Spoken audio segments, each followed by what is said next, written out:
When I was here a fortnight ago, over coffee, one of the assembled throng was talking to Louise, my favourite wife.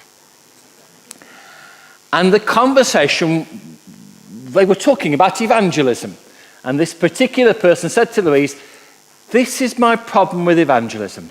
The minute I begin to talk to people about faith, to invite them to church, the answer I get back is something along the lines of, this terrible thing's happened, where's your God? Children are dying from cancer, where is your God?" And as this person put it, it's very hard to find an answer. And therefore they concluded, I tend not to invite people to think about questions of faith. And I suspect we can all relate to that. But their other point they made to Louise, that in a sense is a challenge to us preachers, was, and this is never really talked about in church. So this morning we're going to try and unravel some of this question and our response to it. We're going to undertake, I suppose, a theological journey. Now, I don't promise I've got all the answers, but we're going to have a try and see.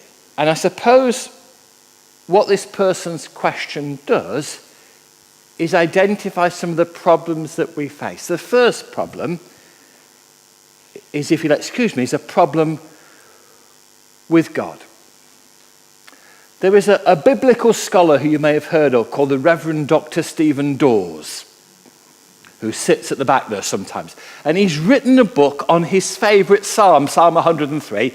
And Stephen, when he was in the world of academia, was an Old Testament scholar. And he begins this book by talking about a man called Marcion, who was one of the great heretics of the early church.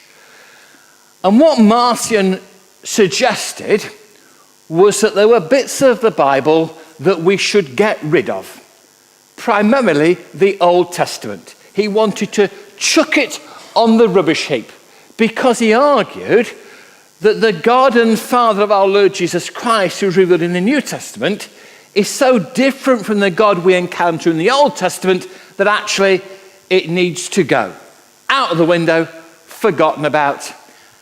And the early church deemed him to be a heretic. But I suspect that within the church there are people who have tendencies like Marcion, who question why we bother with the Old Testament.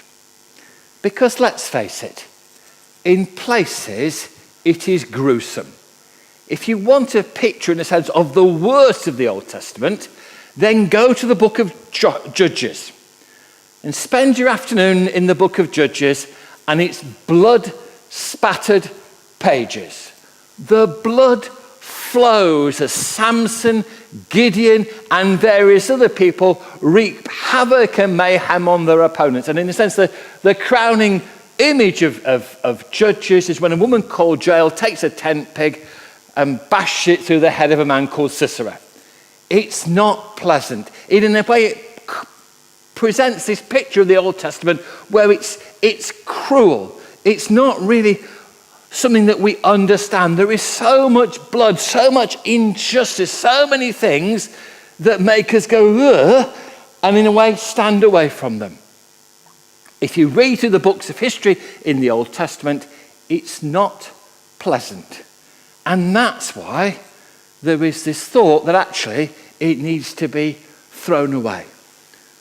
But that doesn't take account of the fact there are some bits of the New Testament that are not pleasant. Go to Acts chapter 5 and read the story of Ananias and Sapphira, who sell a field, say they're going to give the money to church, don't give it all, and both suffer particularly unpleasant deaths. The Bible's not easy in places because of the stories that are there. But by contrast, in the Old Testament, you find some of the most beautiful expressions of the reality of God. The book of Psalms is a spiritual treasure trove.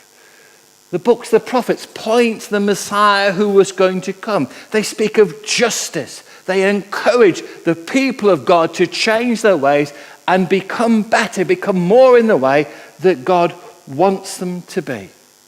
And of course, the Old Testament, its purpose and its aim is to point towards the Messiah who is going to come, to point towards Jesus.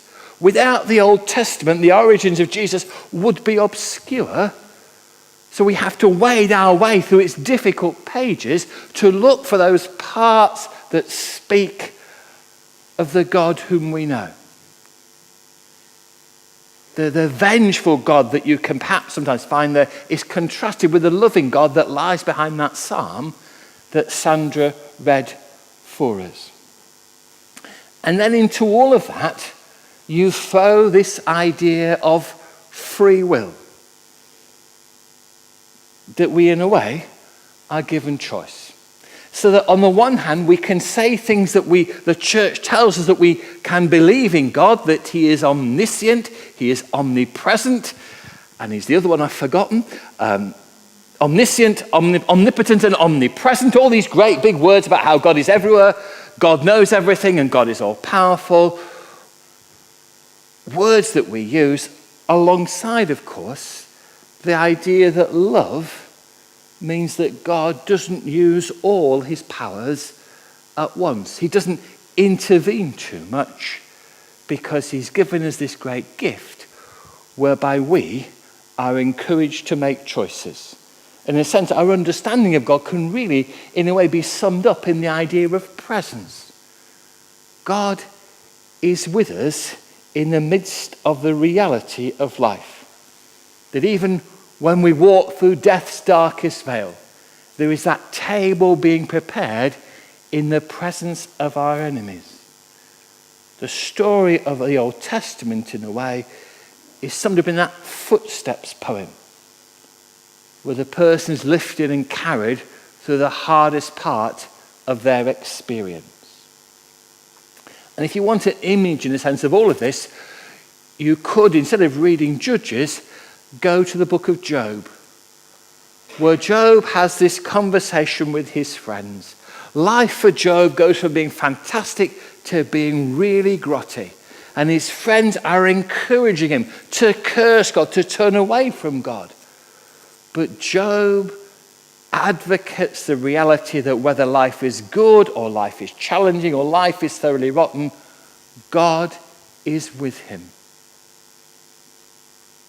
And that's the message that the book invites us to hear. So we need to move and, in a sense, see the reality of the God who opts to walk alongside us. And that's the God of the Old Testament. Not to worry too much about the blood and gore and things, but to find those pictures, those images and words that speak of our God of justice and our God of love. And then secondly, the second thing we've got to think about is what we might call the problem of life. When I went off to ministerial training, our work before we had to arrive was to read a book called Encountering Evil. Good start to ministerial training. And this was 5 theologians from across the theological spectrum, from one conservative evangelical to one person who was hanging on, I said, by his fingernails, and these 5 people talking about how they understood evil, how they responded to it, where did it come from, and all these great issues.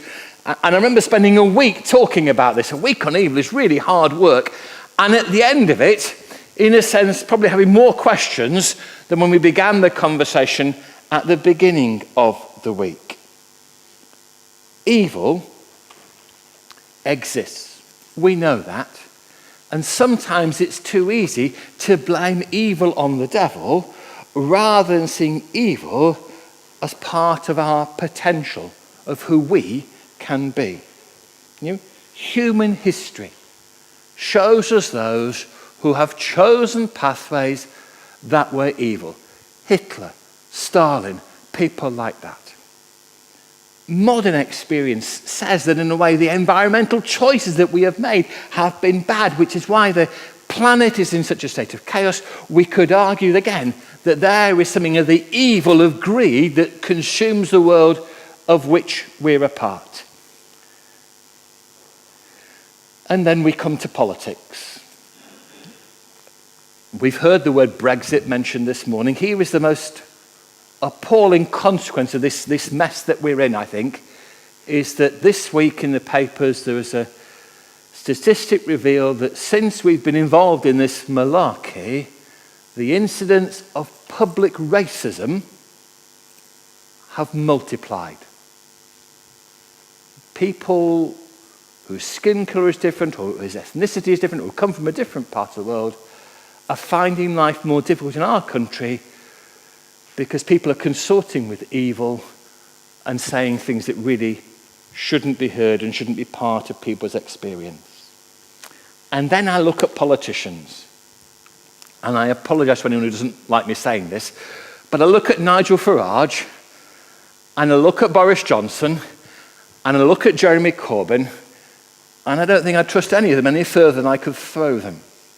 They seem to be intent on power, on getting their way and not worrying about the consequences that will have for you and I and the people of this country. Our political classes seem to have lost their direction, and it's much more about what they want and what they think is best rather than what might be best for our country.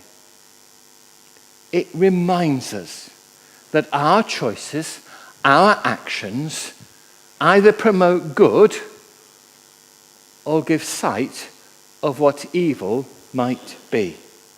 This is the dilemma we face in all the decisions that we make.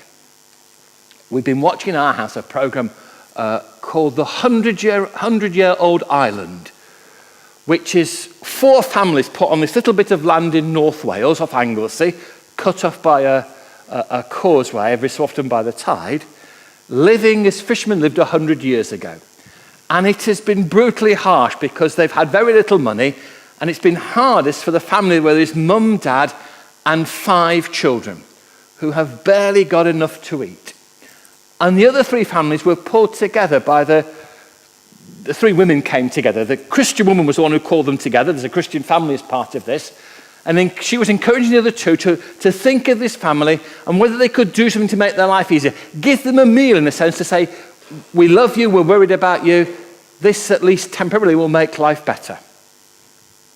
And one woman agreed with her and said, yes, I'll help. And the other said, I don't do charity like that. I don't want someone to be beholden to me. I'm not going to be involved. So in her mind, this family would have nothing to eat, and that would salve her conscience. And I wanted to throw the remote control at the telly. I was so angry at how this woman got it completely wrong and failed to respond in love to those who she knew, who she was sharing this experience with, who were struggling to have enough to eat. The reality of life is it is brutal. I have taken too many funerals of babies and small children. I have taken too many funerals of people who have died before their time. I have seen too many, in a sense, who have done things that are wrong, evil, and seemingly have got the cushy life while others struggle. Life often does not seem fair, and that's often because of the choices that people make. And at times we can rail and wonder where God is in the midst of this. Why doesn't he intervene? Why doesn't he make things better? And that means we've moved from the problem of God to the problem of life to the problem of love.